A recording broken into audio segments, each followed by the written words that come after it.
Houve um envelhecimento significativo nestes 15 anos, dos últimos 15 anos. O parque automóvel chegou a ter uma idade média abaixo dos 10 anos. Um carro moderno tem algumas vantagens que os mais antigos, por vezes, não têm, não é? O setor automóvel é o maior contribuinte líquido como setor, com 20% das receitas fiscais do Estado. Não há outro setor que contribua desta percentagem. Era justo e era lógico que uma parte fosse alocada, digamos assim, à renovação. Muita gente não sabe, mas hoje Portugal já produz mais automóveis todos os anos do que um mercado muito conhecido por toda a gente, com várias marcas, como Itália. Seria também uma questão de justiça face ao peso que o automóvel tem na economia portuguesa? Exatamente. Não é novidade para ninguém. Os carros em Portugal estão cada vez mais velhos. Mais de 1,5 milhão de carros em Portugal têm mais de 20 anos de idade. E é precisamente sobre isso que nós vamos falar com o secretário-geral da ACAP, Hélder Barata Pedro, que é o convidado desta Auto Talk, que está a acontecer no âmbito do E-Car Show 2026, aqui em Lisboa, nos pavilhões da FIL. Aqui temos carros 0 km, mas a verdade, Hélder, se nós formos para as estradas portuguesas, é uma visão muito menos comum. Os portugueses têm carros cada vez mais antigos. Para nós termos percepção do quão envelhecido está o nosso parque automóvel, qual era a média de idade dos carros em Portugal em 2020 e em 2025, qual é que era essa mesma média de idade? Boa tarde, muito obrigado. Com todo o gosto, mais uma vez estou aqui nesta talk. É um facto, estamos aqui num salão onde se mostram carros, de facto, de última geração, mas não é a realidade do parque automóvel em Portugal. Nós temos um parque automóvel que tem vindo a envelhecer gradualmente. Os últimos dados do relatório que a ACAP publicou recentemente são 14,3 anos, mas eu recuava até 2010, por exemplo, é uma data que eu gostava de colocar, onde a idade média do parque estava em 9,5 anos, ou seja, houve um envelhecimento significativo nestes 15 anos, dos últimos 15 anos. O parque automóvel chegou a ter uma idade média abaixo dos 10 anos, e portanto isto é gradual, é todos os anos. Na Europa sim, também está a haver um envelhecimento, mas Portugal muito acima da média europeia. E o número que referiu, nós temos 28% do parque circulante com mais de 20 anos, ou seja, mais de 20 anos significa que nas estradas circulam muitos carros com 30 anos, com 25 anos, e isso de facto é preocupante a vários níveis. E como é que se pode alterar este cenário? O que é que a ACAP, uma das mais relevantes, não mesmo a mais relevante associação do setor, está a fazer para que a idade média do parque automóvel, sendo certo que as pessoas têm todo o direito de manter os carros que têm, a circular, se tiverem todas as condições ou se estiverem de acordo com aquelas que são as necessidades, mas um carro moderno tem algumas vantagens que os mais antigos por vezes não têm, não é? Sem dúvida, e como dizem bem, as pessoas têm todo o direito à mobilidade.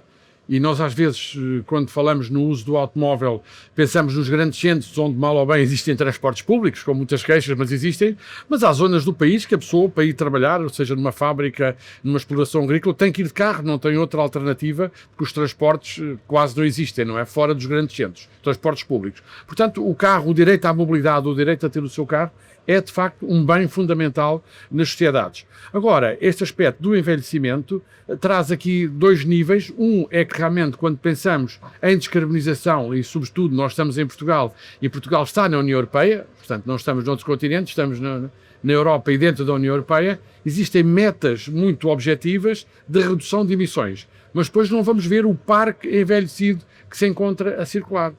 Por outro lado também, porque há esta bipolaridade, não é? Porque exatamente, é um contrassenso. Toda a gente olha para Portugal e diz a adoção dos 100% elétricos está a acontecer a uma velocidade extraordinária. E nós olhamos para as nossas estradas e vemos carros que circulam cada vez mais velhos. Não se vai medir o CO2 das inspeções, mas se medisse seriam 200 gramas. Falamos nas 0, nas 95, mas depois temos os carros a circular com 200 gramas ou mais de emissões. E um outro aspecto, além deste aspecto das emissões, é o aspecto da segurança rodoviária, que também não é de menosprezar e que muitas vezes não é referido. Os últimos dados da ANSR e que a Prevenção Rodoviária tem tratado indicam que Portugal regrediu 10 anos em termos dos objetivos de redução da sinistralidade rodoviária. Nós estamos em contraciclo com Espanha ou França, com outros países da União Europeia. Portanto, Portugal, e infelizmente as notícias são públicas, todos os dias temos notícias na comunicação social de acidentes rodoviários, e a questão da segurança do veículo é um aspecto fundamental na segurança. Agora, como renovar? De facto, as pessoas têm esse direito ao uso da sua viatura. Em termos europeus, tem havido unicamente um mecanismo que é um incentivo à renovação por parte das entidades oficiais, ou seja, nós temos um fundo ambiental. O fundo ambiental tem muitos milhões de euros exatamente com o objetivo que é políticas de descarbonização e que o Governo utiliza, por exemplo, para fazer obras do metropolitano, etc., em Lisboa, no Porto, mas poderia também deixar uma verba para realmente incentivar a descarbonização, porque é o único mecanismo que existe, é as pessoas serem apoiadas a poderem deixar o seu veículo, optar por um novo, ou a CAP defende mesmo, já com um ano de matrícula, não tem que ser exatamente novo, pode ser um carro já usado com limitações, porque substituímos um de 25 anos por um de um ano, de facto há aqui um ganho ambiental e de segurança. Seria também uma questão de justiça, se nós tivermos em consideração que quase 20% da receita fiscal do Estado vem do automóvel, esta distribuição através do Fundo Ambiental está mais focada no setor automóvel? Exatamente, aliás, dizem muito bem que o setor automóvel é o maior contribuinte líquido como setor, com 20% das receitas fiscais do Estado, não há outro setor que contribua desta percentagem, portanto era justo e era lógico que uma parte fosse alocada, digamos assim, à renovação. E aliás, eu dizia que foi o que fizeram no pós-pandemia, falámos no 2020, foi o que fizeram a Espanha, a Itália e a França. O governo italiano, na altura ainda o primeiro-ministro Draghi, teve logo em agosto de 2020 um plano para apoio, digamos assim, também à economia, ao setor, à renovação, um plano muito robusto de renovação do parque automóvel. A Espanha já vai com 3 planos, móveis, que apoiam a renovação. Em Portugal, apesar de nós termos insistentemente falado, e estivemos logo em 22 quase a conseguir um plano que chegou a ter o nome, que era o Apoiar Mais Verde do governo da altura, mas que depois não se concretizou. E temos Ficou cativado, certamente, mais uma vez. E depois temos estas verbas anualmente, que é um bocadinho um encapotar que se dá para os veículos elétricos, e agora se veio dizer que tem que abater um carro, ainda vem complicar mais o incentivo só para os elétricos, portanto, e aplica-se a 2.200 carros, que mesmo nos elétricos são 2 semanas de vendas, não é? Portanto, tem que haver um plano robusto, como já tivemos, é que há um precedente, que é o 2009. Nós tivemos em 2008 a crise do subprime, que foi até hoje talvez a maior crise da nossa economia, e o mundo nunca mais voltou a ser o que era antes de 2008, 2009, mas em 2009 o governo da altura fez de facto um programa de incentivo ao abate, onde foram retirados de circulação 40 mil veículos, de agosto a dezembro.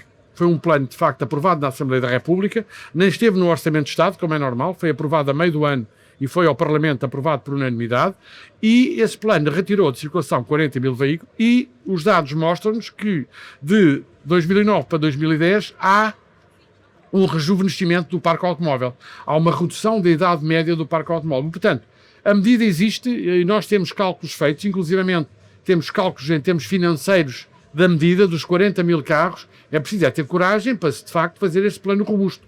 Eu chamava até a atenção que nós conseguimos, através da Confederação do Comércio, que é um parceiro social, no último acordo de rendimentos assinado entre o Governo e os parceiros sociais, colocar a medida dos incentivos ao abate de veículos em fim de vida, ou próximo do fim de vida. Isso ficou no plano. Mais uma voz, a tentar chegar... Ter mais uma voz. E o que o Governo fez foi aplicar aos incentivos dos elétricos para dizer que cumpriu. Portanto, não é de facto o cumprimento. Mas a medida que existe... A sensibilização para o Orçamento do Estado de 2027 já começou? Já começou, exatamente, sem dúvida, já começou. Este é um ponto importante, embora este ponto, havendo o Fundo Ambiental e apesar das receitas que o setor dá ao Orçamento do Estado, podia nem vir do Orçamento do Estado, vir do Fundo Ambiental, que existe para isso mesmo, que financia os incentivos aos elétricos, por exemplo, mas já começou, essa proposta está feita, falámos também com os partidos, naturalmente, com a Assembleia da República, mas é a única forma de facto, poder aplicar aqui uma medida que leve ao rejuvenescimento do parque automóvel, apoiando os cidadãos, naturalmente, nessa troca, porque a situação é uma questão de coesão social. As pessoas, por vezes, têm este carro com honestidade porque não podem ter outro mais novo. Portanto, tem que haver aqui um incentivo por essa questão de coesão social. E também não é só uma questão de mobilidade, é também uma questão industrial. Muita gente não sabe, mas hoje Portugal já produz mais automóveis todos os anos do que um mercado muito conhecido por toda a gente, com várias marcas, como Itália. Seria também uma questão de justiça face ao peso que o automóvel tem na economia portuguesa. Exatamente. Do que Itália, que é mais sonante, mas também do que a Suécia, que é um país tradicionalmente produtor de automóveis, não é? Exatamente, a Suécia. Sem dúvida, porque por vezes, nós tivemos alguns membros do governo, por vezes nos diziam, bom, mas as vendas de automóveis, a balança comercial, vai haver aqui um desequilíbrio da balança. E nós dizemos, não, mas não estão a ver o outro lado. Nós somos um país com indústria automóvel. Nós, aliás, temos alguns anos que produzimos e exportamos mais veículos do que os que são matriculados novos. Portanto, e normalmente a percentagem anda nos 90%. Ou seja, há aqui esta contradição das políticas, até porque a nossa carga fiscal é própria de um país que não tem indústria automóvel. Porque na Europa, na União Europeia, a carga fiscal dos automóveis está dividida em dois blocos. Os países que não têm produção automóvel, Dinamarca, que está à frente, e que de facto penalizam os automóveis, e os que têm produção automóvel, Espanha, Itália ou França, que têm uma tributação mais baixa. Nós, tendo esta produção que temos uma carga fiscal das mais elevadas. Mas dizem bem que nós, quando ultrapassamos os 300 mil veículos automóveis produzidos em Portugal, e em que 97% são para exportação, tornámos um país produtor. Ou seja, há esta barreira dos 300 mil, em que um país, a nível mundial, e na organização dos construtores de automóveis, é considerado produtor de automóvel, e Portugal tem nos automóveis, e depois o cluster automóvel. A CAP criou há alguns anos atrás a Mobinov, que é o cluster da indústria automóvel, que tem esses dados. Com o setor dos fabricantes de componentes, nós, se formos ver o ranking das 10 empresas, maiores empresas exportadoras nacionais, 5 pelo menos são do setor automóvel. Isto é significativo. Nas empresas que mais exportam, 5 são da área automóvel. E, portanto, no conjunto são 13% das exportações, é uma percentagem significativa, e isso não é tido, de facto, em consideração muitas vezes, quer pelos políticos, naturalmente, quer às vezes também por alguns opinion makers, também vêm com esta ideia, vendendo mais automóveis, há um desequilíbrio da balança, esquecendo essa componente não só da receita fiscal, como também da componente de indústria que temos em Portugal. Sem automóveis é que a balança fica completamente descompensada. Helder Pedro, muito obrigado por ter estado connosco. Portugal tem muitos automóveis, mas não os trata bem, apesar de toda a receita fiscal. Vamos esperar que a ACAP consiga levar a bom porto todos aqueles que são os pedidos da indústria e também dos portugueses no Orçamento do Estado para 2027. A Razão Automóvel vai estar cá para dar notícia de tudo isso.